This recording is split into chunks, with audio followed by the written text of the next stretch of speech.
Meron ako ditong yempo. Pinahiwa ko ito sa maninipis. Ayan, ganyan. Titimplahan ko ito ng asin, pamintang buo, sibuyas, at ng laurel. Lagyan na natin ng tubig.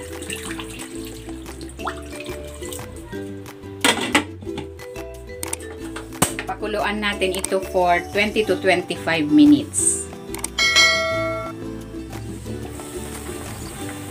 Ayan, ito na yung ating yempo. Malambot na, hanguin ko na ito. Bago ko ipiprito itong yempo, ipapan-grill ko muna ito dito sa kawali. Wala kasi akong oven, mas maganda to ilagay muna saglit sa oven para mas crispy. Ito na lang natin tustahin sa kawali.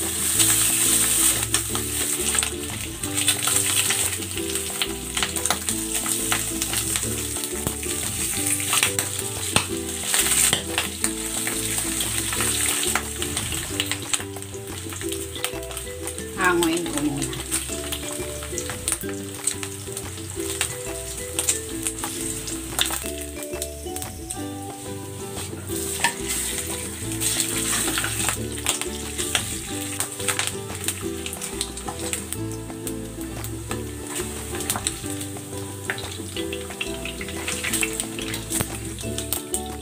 I-deep fry ko na itong ating yempo. Mainit na yung mantika.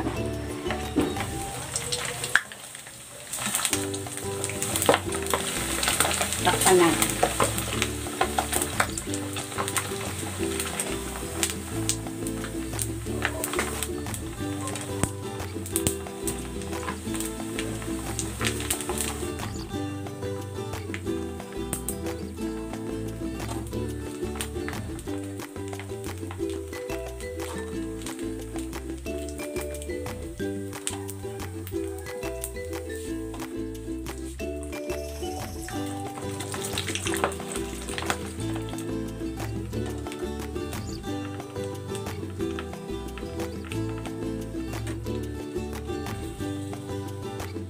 Gagawa muna ako ng sausawan. Maglalagay ako ng suka.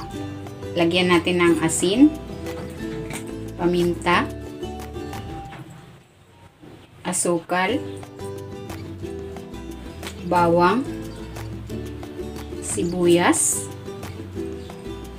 pipino, dahon ng sibuyas, spring onion, at ng siling labuyo. Haluin natin.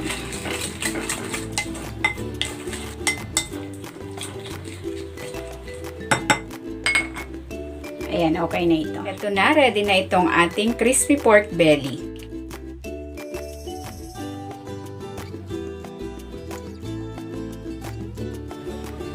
Tikman na natin. Sausaw natin dito sa ating sausawa.